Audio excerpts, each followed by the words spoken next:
এদিন কো আমার মাথা খালি মাথা বাড়িয়েগা আর কিছু না আর মাথা বাড়িয়ানো আমি ওদিন কো আজ দিছি আজ কাটিয়ে গেছে ওলা ধীরে ধীরে তাই না।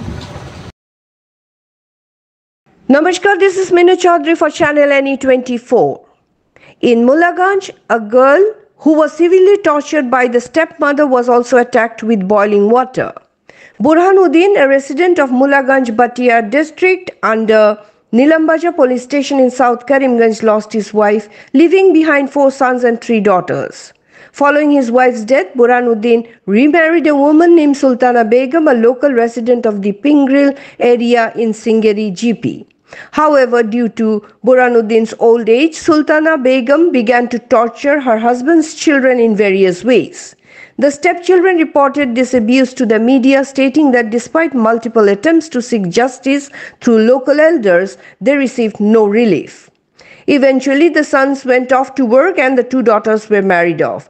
The youngest daughter, a 9th grade student, stayed at home to take care of her elderly father.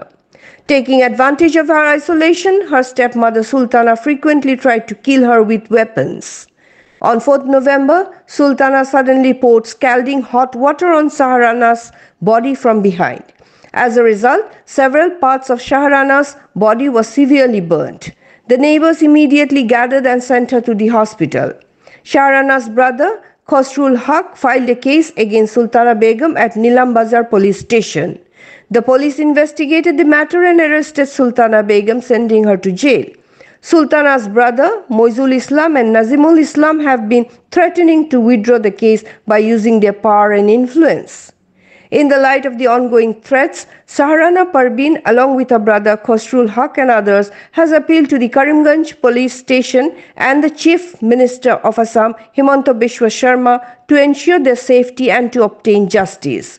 This was reported by Deepjoy Chakraborty from Silchar. For more news and updates, follow us on Facebook, YouTube, and subscribe our channel NE24. নাম কিটা?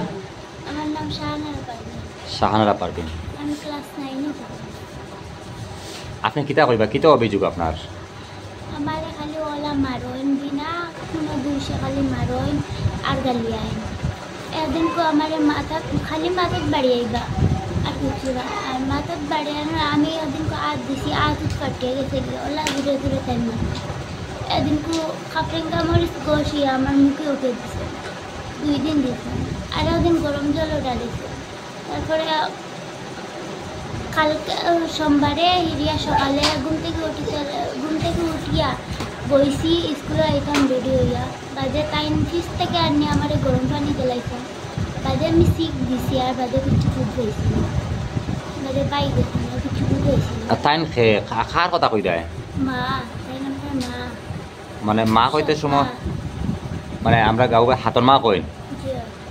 আচ্ছা এখন মানে কিতা কেসিস হয়েছে নি বা কেসিস দিছিলে নি মানে তোমার যে সৎমা যে তার বিরুদ্ধে মানে কেস দেওয়া হয়েছে নি কেস দেওয়ার পরে মানে এখন বর্তমানে যে আমরা মিডিয়াটা কিলায় মানে উদ্দেশ্যটা কিতা?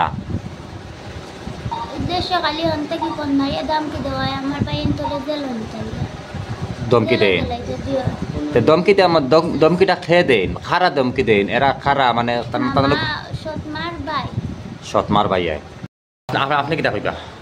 আমি তো যে মায়ের খাইছে যার জ্বলিছে তার বড় বইনের যেদিন অ্যাক্সিডেন্ট হয়েছে বইন তোরে আগে থাকি বাঁকা সিতম দিয়ে আওয়ার মায়ের ফিটও বহুত কিছু হয়েছে। আমার বনিতে ডরাইয়া আমরা খেরো কইছেন না আর বাপরে কোয়ার পরে বাপে এটার বিচার সভাত গেলে বাপরে হুমকি দেন তুমিও বেডিলে লিয়া খাইবা নাইলে তোমার তেলর বাঁকা পাই দিম ওরকম বাপর মুখ ওরকম বন্ধ করেছেন আর ওরকম নির্যাতন করতে আমার হাতন মার 2 ভাই আছেন একজনের নাম হইল কি নজমুল ইসলাম আর একজনের নাম হইল কি মইজুল ইসলাম। নজমুল ইসলাম বর্তমানে দেন ফাতাকান্দিত তখন তানোর বউর বাসাত তানোর বাড়ি হইল গিয়ে ফিঙ্গরগুল আর মইজুল ইসলাম তাই ফিঙ্গরগুল তখন কিন্তু তাই বর্তমানে ডিমাপুর আছে বাড়িতে লাগি না তা জানি না কিন্তু শুনছি ডিমাপুর আছে। ওই যেদিন ঘটনা হইল ওই দিন আমি গরু আসলাম সকালে আমি চিৎকার শুনছি